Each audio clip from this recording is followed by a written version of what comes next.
Welcome friends. इस video में हम बात करेंगे पेयर्ड सैंपल टी टेस्ट की और हम पेयर्ड सैंपल टी टेस्ट को एक्सेल में किस तरह से अप्लाई करते हैं। आज हम इस वीडियो में इस पे बात करेंगे और हमने वही एग्जांपल लिया है जो कि हमने पहले इंडिपेंडेंट सैंपल टी टेस्ट के लिए लिया था और फिर हमने वन सैंपल टी टेस्ट में भी उसी एग्जांपल के साथ जो है वो हमने वन सैंपल टी टेस्ट किया था। और ये पर्टिकुलर कॉन्टेक्स्ट या एग्जाम्पल जो है इसमें हमने एक रिसर्च टॉपिक लिया है, exploring the research attitude of university teachers in Karachi a comprehensive study. Same वही रिसर्च टॉपिक को लेके हम चल रहे हैं। तो अगर इस स्टडी को करते हुए हमें paired sample T test apply करना हो तो हमारा ऑब्जेक्टिव किस तरह का होगा, तो हम पेयर्ड सैंपल टी टेस्ट जो है वो अप्लाई करेंगे। इसी कॉन्टेक्स्ट में हम ये करते हैं। तो रिसर्च ऑब्जेक्टिव हमारा इस केस में इस तरह का होगा, to determine the effect of research methodology training program in improving teachers research attitude scores. तो बेसिकली अगर हम ये स्टडी करते हैं, अगर हम डाटा कलेक्ट करते हैं रिसर्च एटीट्यूड स्कोर्स का यूनिवर्सिटी टीचर्स से और हमें ये पता चलता है कि जो मीन स्कोर है रिसर्च एटीट्यूड का वो इतना अच्छा नहीं है, तो फिर हम ये करते हैं कि हम एक ट्रेनिंग प्रोग्राम जो है वो ऑर्गेनाइज करते हैं और वो ट्रेनिंग प्रोग्राम जो है उस ट्रेनिंग प्रोग्राम में हम इनवाइट करते हैं यूनिवर्सिटी के टीचर्स को और सारी यूनिवर्सिटी के टीचर्स को उसमें इनवाइट किया जाता है। फॉर एग्जांपल ये ट्रेनिंग प्रोग्राम जो है वो गवर्नमेंट ऑर्गेनाइज करती है, HEC ऑर्गेनाइज करती है या कोई भी इंस्टीट्यूशन जो है, कोई भी इदारा ये ट्रेनिंग प्रोग्राम जो है उसको ऑर्गेनाइज करता है इस स्टडी के बाद। तो फिर हम ये देखेंगे कि क्या ये जो रिसर्च मेथडोलॉजी का ट्रेनिंग प्रोग्राम कराया गया तो क्या इसका पॉजिटिव इम्पैक्ट हुआ आफ्टर दिस ट्रेनिंग प्रोग्राम या नहीं हुआ। तो इस केस में हमें इसी सैंपल से 2 दफा डाटा कलेक्ट करना होगा। तो जैसे हमने पहले डाटा कलेक्ट किया वो ट्रेनिंग से पहले का डाटा था, उसमें रिसर्च एटीट्यूड का स्कोर हमारे पास आया और फिर हम इसी सैंपल से दोबारा डाटा कलेक्ट करते हैं आफ्टर ट्रेनिंग प्रोग्राम और फिर हम इनको कंपेयर करके देखेंगे कि क्या एक सिग्निफिकेंट डिफरेंस है इन दोनों के मीन स्कोर्स में या नहीं है। तो पेयर्ड सैंपल टी टेस्ट हम उस वक्त अप्लाई करते हैं जब हमारा सैंपल जो है वो रिलेटेड सैंपल होता है। इट मीन्स के एक ही सैंपल से हम 2 दफा डाटा जो है वो कलेक्ट कर रहे होते हैं। तो इस एग्जांपल में भी क्योंकि हम 2 दफा डाटा कलेक्ट करेंगे तो हम इसमें इंस्ट्रूमेंट भी वही यूज करेंगे जो हमने पहली दफा यूज किया और ट्रेनिंग के बाद हम देखेंगे कि क्या कोई सिग्निफिकेंट इम्पैक्ट ट्रेनिंग का आया है या नहीं आया। तो इसीलिए हमने रिसर्च हाइपोथेसिस जो बनाए हैं उसमें नल हाइपोथेसिस ये है कि there is no significant difference in the mean research attitude scores of university teachers before and after the training program. तो यहां हमने ये कहा है कि कोई डिफरेंस नहीं है और फिर ऑल्टरनेट हाइपोथेसिस में हम ये कह रहे हैं कि there is a significant difference. तो अब हम जब टेस्ट अप्लाई करेंगे तो देखेंगे कि हमारा नल हाइपोथेसिस रिजेक्ट होता है या नहीं होता। सेम वही इंस्ट्रूमेंट हमने यूज किया है, वही क्वेश्चनर है जो हम पहले यूज करते हुए आ रहे हैं और ये इसमें 10 पॉइंट का रिसर्च एटीट्यूड का स्केल है जिसके स्कोर्स को लेके हम कंपेयर करेंगे। 2 दफा हम इसके ऊपर डाटा कलेक्ट करने वाले हैं। तो अब हम ऐसा करते हैं कि पहले जाके एक्सेल की शीट में इस टेस्ट को अप्लाई करते हैं। तो ये हमारे पास बिल्कुल उसी तरह से जैसे कि पहले हम करते हुए आ रहे हैं उसमें हमारे पास ये डाटा है और ये वही 60 टीचर्स का डाटा मौजूद है। इनसे हमने जो ट्रेनिंग प्रोग्राम से पहले डाटा कलेक्ट किया वो ये डाटा है और इसमें ये 10 क्वेश्चंस हैं उस स्केल के ऊपर। तो सबसे पहले वही करते हैं। तो इसमें हमने ये लिख दिया है, यहाँ पे मैंने 2 कॉलम्स बना दिए हैं। तो पहला है research attitude before, before means के ट्रेनिंग प्रोग्राम से पहले, और दूसरे कॉलम में मैंने लिख दिया है रिसर्च एटीट्यूड आफ्टर, यानी आफ्टर ट्रेनिंग प्रोग्राम। तो अभी जो पहले हमने बिफोर ट्रेनिंग का डाटा ऑलरेडी हमारे पास है, तो हम इसका टोटल कर लेते हैं बिल्कुल वैसे ही, इज इक्वल्स टू सम, और फिर इसको डबल क्लिक करते हैं, और फिर ये क्वेश्चन नंबर 1 से लेके क्वेश्चन नंबर 10 तक हम इसमें सेलेक्ट करते हैं, ब्रैकेट क्लोज करके एंटर प्रेस करते हैं, तो ये हमारा टोटल स्कोर आ गया जो रिस्पोंडेंट 1 है उनका। इसी तरह से फिर हम यहाँ से जो राइट ये कॉर्नर है इसको यहाँ से पकड़ के ड्रैग करते हैं नीचे, तो ये सारी रोज का टोटल होके हमारे पास आ जाएगा। तो ये हमारा वही जो उनका रिसर्च एटीट्यूड का स्कोर है ट्रेनिंग से पहले वो आ गया। बिल्कुल ऐसे ही जब हम दोबारा डाटा कलेक्ट करेंगे ट्रेनिंग करवाने के बाद, इसी सैंपल से इसी इंस्ट्रूमेंट को यूज करते हुए, इसी स्केल को यूज करते हुए, तो वो दोबारा जब हमारे पास ये क्वेश्चन 1 से 10 तक के स्कोर्स आएंगे उनको फिर टोटल करेंगे बिल्कुल इसी तरीके से, और फिर रिसर्च एटीट्यूड का स्कोर जो है वो आफ्टर ट्रेनिंग हमारे पास आ जाएगा। अब हम एनालिसिस करने के लिए ऐसा करते हैं कि यहां से ये दोनों जो स्कोर्स हैं, ये जो दोनों कॉलम्स हैं, इनको यहां से कॉपी कर लेते हैं और एक नई शीट पे ले जाते हैं, वहां जाके इसका एनालिसिस कर लेते हैं, वहां जरा इजी हो जाएगा। तो मैं इसको यहां से कॉपी करता हूं, कॉपी किया, और एक नई शीट जो है उसको ओपन करके उसमें मैं इसको पेस्ट कर देता हूं, और पेस्ट में हम पेस्ट वैल्यूज वाला ऑप्शन ही यूज करेंगे, और इसके ऊपर जो है वो हम लिख लेते हैं बिफोर ट्रेनिंग, और दूसरे में हम लिख देते हैं आफ्टर ट्रेनिंग। तो इसको जो है वो हम थोड़ा सा बड़ा कर लेते हैं, इसी तरह से इसको लिख देते हैं आफ्टर ट्रेनिंग, और इसको भी थोड़ा सा बड़ा कर लेते हैं, और इसको मैं बोल्ड कर देता हूं, और इसका फॉन्ट साइज जो है वो भी मैं 12 कर देता हूं, और फिर यही फॉर्मेट प्रिंटर जो है उसको लेके मैं इसके ऊपर भी इसको भी उतना ही कर देता। तो ये हमारे पास जो है वो डाटा हमारे पास आ गया है, before training research attitude score है और after training research attitude score हमारे पास मौजूद है। अब हमने क्या करना है, हमने टी टेस्ट अप्लाई करना है, और पेयर्ड सैंपल टी टेस्ट हम इस पे अप्लाई करेंगे। तो उससे पहले फिर हमें वही देखना होगा कि हमारे पास जो है वो ऐड इन्स में हमारे पास जो है वो टिक लगा हुआ या नहीं। तो हम फाइल पे जाके ऑप्शंस पे जाते हैं, और ऑप्शंस पे जाके हम ऐड इन्स में जाते हैं। ऐड इन्स में जाने के बाद हम यहाँ से गो पे जाएंगे और देखेंगे कि एनालिसिस टूल पैक पे टिक लगा हुआ है। लगा हुआ तो ठीक है, नहीं लगा हुआ तो आप ये लगा लें, फिर ओके कर दें। उसके बाद यहाँ ऊपर जो डाटा है इसको आप क्लिक करें, यहाँ से डाटा एनालिसिस पे जाएं। डाटा एनालिसिस पे जाने के बाद ये विंडो खुलेगी। इस विंडो में आपने देखना है नीचे जाके कि पेयर्ड सैंपल टी टेस्ट जो है वो ये सबसे पहला वाला ही है, paired two sample T test for means. इसको हम सिलेक्ट करके ओके कर देंगे। अब हमें वेरिएबल 1 को ये बिफोर ट्रेनिंग वाला जो है इसको सिलेक्ट करना है अपने वेरिएबल 1 में, ये सिलेक्ट कर लिया। इसके बाद कर्सर को सेकंड वेरिएबल 2 पे ले जाएंगे, और दोबारा से हम आफ्टर ट्रेनिंग जो है वो सिलेक्ट कर लेंगे, और आफ्टर ट्रेनिंग सिलेक्ट कर लिया। उसके बाद हम यहाँ से लेबल जो है वो सिलेक्ट करते हैं कि लेबल इसमें ऑलरेडी इसमें आ रहे हैं, तो हम लेबल को सिलेक्ट कर लेते हैं।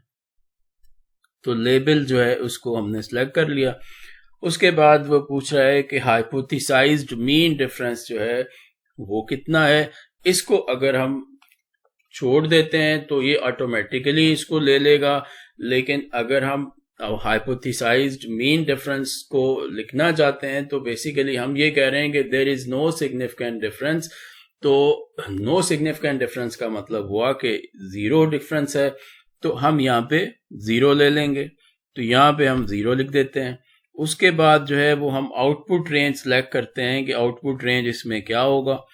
तो आउटपुट रेंज में मैं यहाँ पे E2 में सेलेक्ट कर लेता हूँ, लेकिन उसके लिए मुझे ये एरो जो है इसको पहले प्रेस करना होगा, फिर मैं E2 सेलेक्ट कर लेता हूँ और फिर मैं इसको ओके करता हूँ, और फिर ओके करने से ये मेरे पास रिजल्ट आ जाएगा। अब मैं इसको थोड़ा सा बड़ा करके देखता हूँ और इसको भी थोड़ा सा बड़ा कर लेते हैं और ये देखते हैं कि रिजल्ट्स जो हमारे पास क्या आ रहे हैं। तो ये हमारे पास मीन आ गया, वेरिएंस है, ऑब्जर्वेशन 60-60, ये बिफोर ट्रेनिंग था, ये आफ्टर ट्रेनिंग है।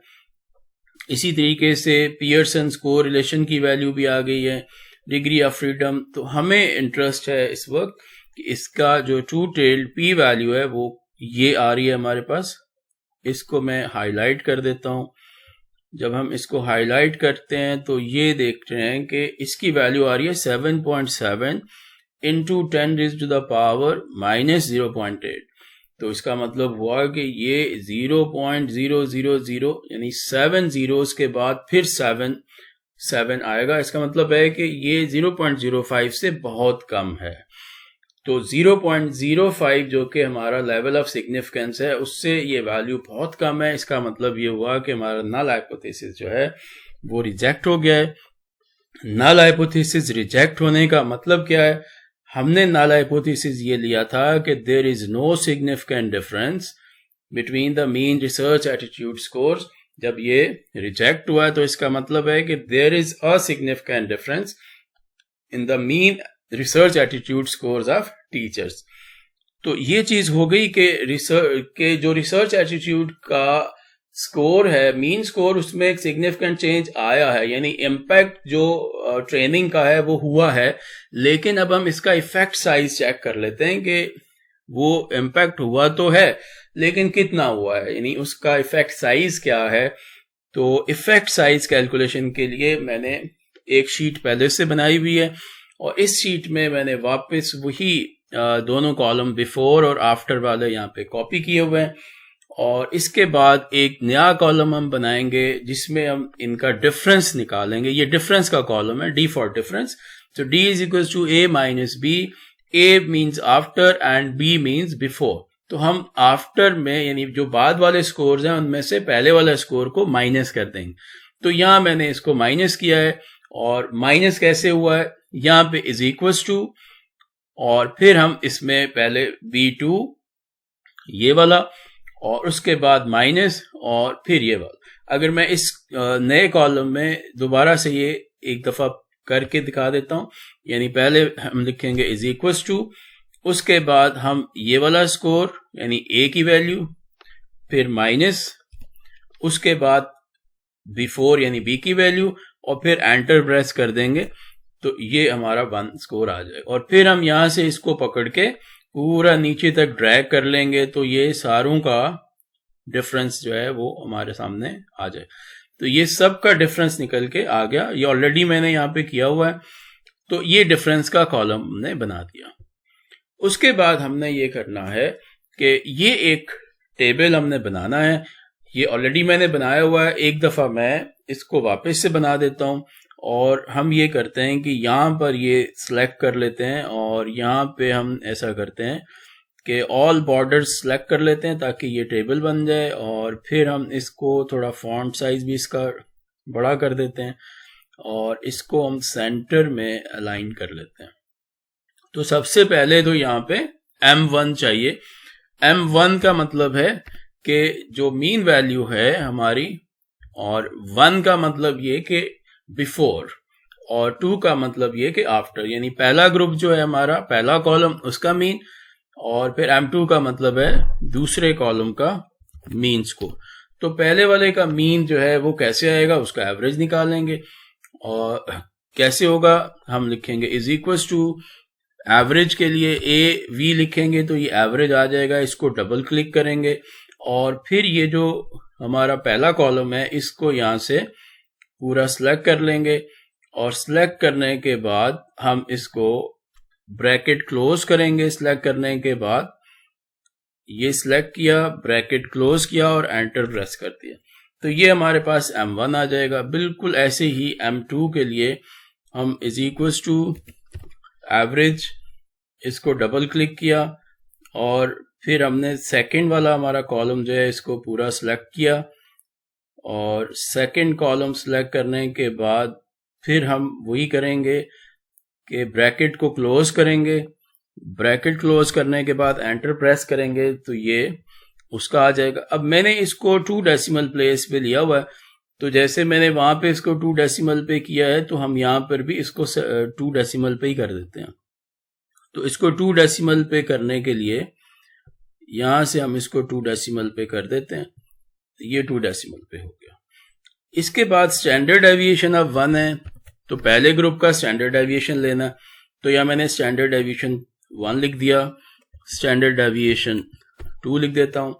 स्टैंडर्ड डेविएशन 1 के लिए इज इक्वल्स टू पहले लिखा, उसके बाद फिर हमने STD लिखना है। अब स्टैंडर्ड डेविएशन में ये नीचे स्टैंडर्ड डेविएशन पॉपुलेशन का आ रहा है, ये स्टैंडर्ड डेविएशन जो है वो सैंपल का आ रहा है, ये यहाँ से हम इसको सिलेक्ट करेंगे, डबल क्लिक करेंगे, तो क्योंकि ये हमारे पास सैंपल का डाटा है तो स्टैंडर्ड डेविएशन ऑफ सैंपल, और ये पहले वाले के लिए हमने वही पहला वाला कॉलम जो है उसको पूरा सिलेक्ट करना होगा, पूरा इसको सिलेक्ट कर लेंगे और ये स्टैंडर्ड डेविएशन ऑफ 1 आएगा। इसमें भी ब्रैकेट हम क्लोज करते हैं, ऊपर जाके ब्रैकेट क्लोज करके एंटर प्रेस करते हैं, तो ये आ गया। इसको भी हम ऐसा करते हैं कि इसको भी 2 डेसिमल पे कर देते हैं, यहां से 2 डेसिमल प्लेस पे ये कर दिया। फिर standard deviation of 2, standard deviation of 2 के लिए फिर इज इक्वल्स टू STD और ये नीचे से सैंपल का स्टैंडर्ड डेविएशन, डबल क्लिक किया, फिर यहां से हम इस सेकंड कॉलम को हमने सिलेक्ट करना है, ये सिलेक्ट करने के बाद हमने ब्रैकेट क्लोज करना है, ब्रैकेट क्लोज करने के बाद एंटर प्रेस किया और इसमें भी हम इसको 2 डेसिमल प्लेस पे यहां से कम करके 2 डेसिमल पे कर देते हैं। इसके बाद जो अगली चीज है वो है पूल्ड स्टैंडर्ड डेविएशन। तो पूल्ड स्टैंडर्ड डेविएशन का ये फार्मूला ये सामने लिखा हुआ है, हम इसको अप्लाई करते हैं और ये पूल्ड स्टैंडर्ड डेविएशन हमारे पास आ जाएगा।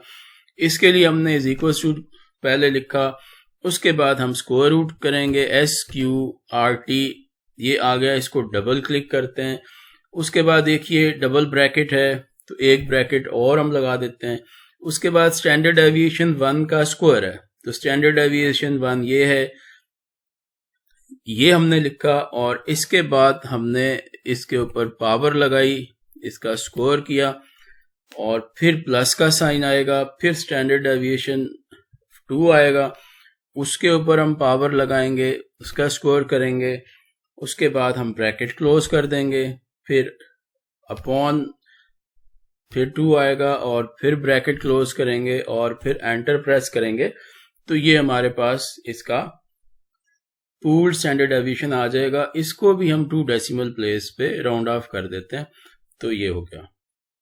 उसके बाद हमारी जो कैलकुलेशन है वो कोहन्स डी की है, जो इफेक्ट साइज होता है। कोहन्स डी के लिए हम ये फार्मूला यूज करेंगे, ये ऊपर फार्मूला लिखा हुआ है M2 minus M1 over pooled standard deviation, तो हमने यहाँ पे लिखा इज इक्वल्स टू, उसके बाद ये जो न्यूमरेटर है इसको ब्रैकेट्स में हमें डालना है ताकि इसमें कोई फार्मूला एरर ना आए, तो क्योंकि M2 माइनस M1 है तो हम पहले ब्रैकेट लिखते हैं, ब्रैकेट से स्टार्ट किया हमने, उसके बाद M2 ये M2 है, फिर माइनस M1 ये M1 है, M1 वाला सेल, फिर ब्रैकेट क्लोज करके फिर डिवाइड का साइन और फिर पूल्ड स्टैंडर्ड डेविएशन जो है वो ये वाला है, इसको हम ले लेते हैं और फिर एंटर प्रेस करेंगे, तो ये हमारे पास कोहन्स डी आ जाएगा। अब हम इसको भी 2 डेसिमल प्लेस पे कर देते हैं, राउंड ऑफ करेंगे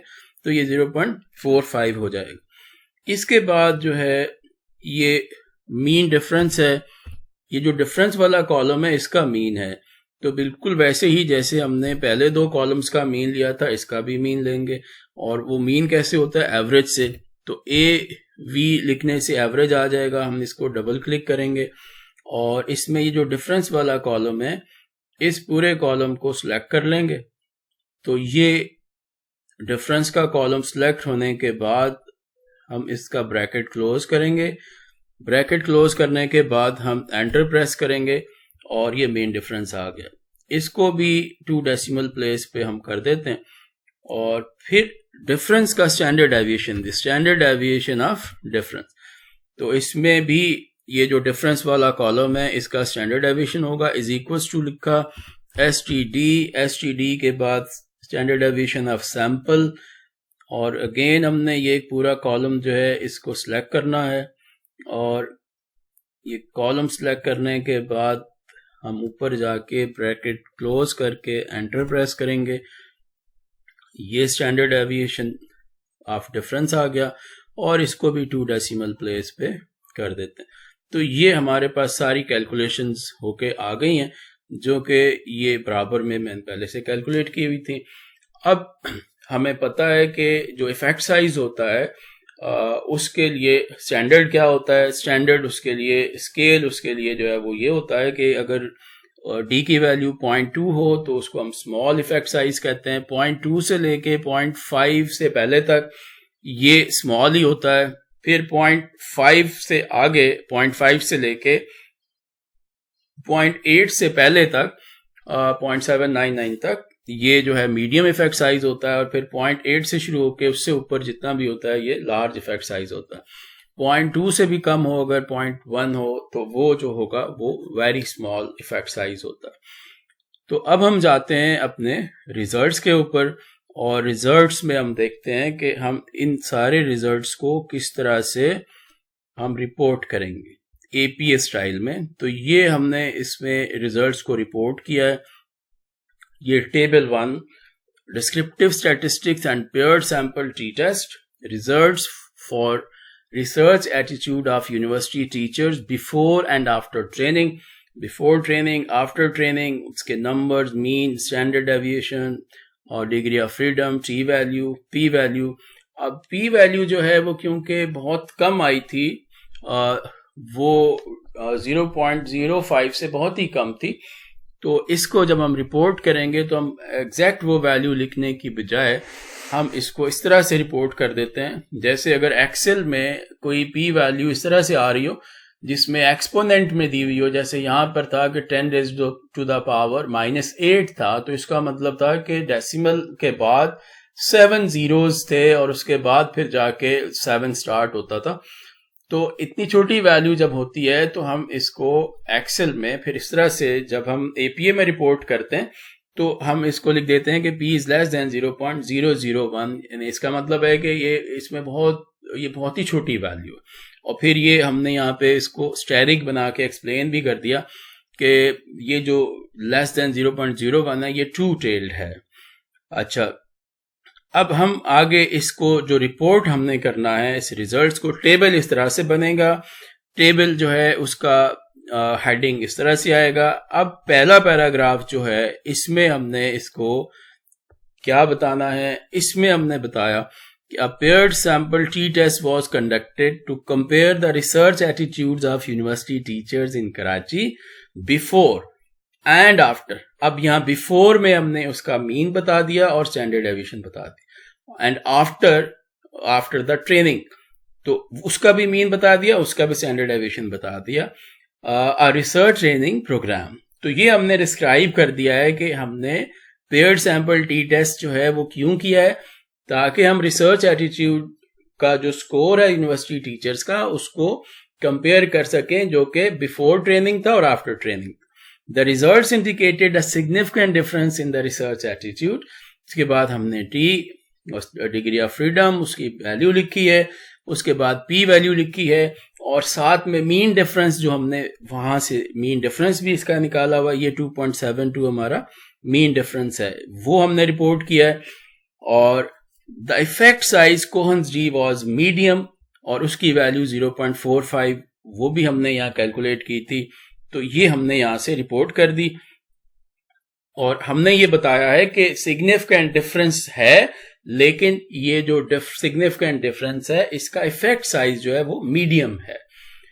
उसके बाद फर्दर हम आगे जाते हैं और फर्दर इसको एलैबोरेट करते हैं, इसको फर्दर इंटरप्रेट करते हैं, और ये मैंने इसको अलग अलग पैराग्राफ वाइज कर दिया है ताकि समझने में आसानी हो।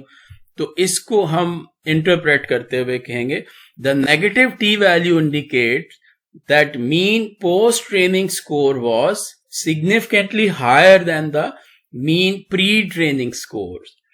ये जो नेगेटिव टी की वैल्यू होती है, इसका मतलब ये होता है कि जो पहला ग्रुप और जो दूसरा ग्रुप है, यहां पे हमारा पहला ग्रुप था जो कि बिफोर ट्रेनिंग था और जिसको हम प्री ट्रेनिंग भी कह सकते हैं, और दूसरा जो ग्रुप था वो आफ्टर ट्रेनिंग था या पोस्ट ट्रेनिंग भी उसको हम कह सकते हैं। तो अगर हमारा पहला ग्रुप जो है उसका मीन स्कोर कम हो और जो पोस्ट ट्रेनिंग या आफ्टर ट्रेनिंग जो दूसरा ग्रुप है उसका मीन जो है वो ज्यादा हो, जैसे कि यहां आपको दिख रहा है कि ये बिफोर ट्रेनिंग में ये जो हमारा वैल्यू है मीन इसकी 38.15 है, लेकिन आफ्टर ट्रेनिंग उसकी वैल्यू ज्यादा हो गई है, 40.87 हो गई। तो अगर ऐसी सिचुएशन हो तो फिर टी वैल्यू नेगेटिव आती है, और अगर इसका ऑपोजिट हो, जैसे पहले मीन ज्यादा और बाद में कम हो, तो फिर टी की वैल्यू पॉजिटिव आती है। तो ये यहां पे एक्सप्लेन किया है। तो suggesting that the research methodology training program had a positive impact on the research attitude of the university teachers। तो उससे भी क्लियर है कि एक क्योंकि मीन स्कोर बढ़ गया है तो इसका एक पॉजिटिव इम्पैक्ट आया है इस ट्रेनिंग का। The p-value of less than 0.001 suggests that this difference is unlikely to be due to chance। तो ये जो p वैल्यू लेस देन 0.05 है और ये बहुत छोटी है, तो हमने इसको 0.001 लिखा है, ये भी हमें बता रही है कि ये जो डिफरेंस आया है ये बाय चांस नहीं है, बल्कि ये ऑब्वियसली उस ट्रेनिंग की वजह से आया। तो the mean difference of 2.72 points, जो पीछे मेन डिफरेंस हमने कैलकुलेट किया था, ये क्या बता रहा है? It points 2.72 points indicates that on average the teacher's research attitude increased by this amount after attending the training program। तो ये जो डिफरेंस हमारे पास आया था उसका जो हमने मीन निकाला उसको हम मीन डिफरेंस कह रहे हैं। तो 2.72 पॉइंट्स का जो मीन डिफरेंस आ रहा है, इसका मतलब है कि इतना ऑन एवरेज जो है वो रिसर्च एटीट्यूड में इंक्रीज आया है आफ्टर ट्रेनिंग प्रोग्राम। और फिर फाइनली जो है वो हम इसको इस तरह से कंक्लूड कर देंगे कि the findings provide evidence that research methodology training programs can be an effective way to improve the research attitudes of university teachers.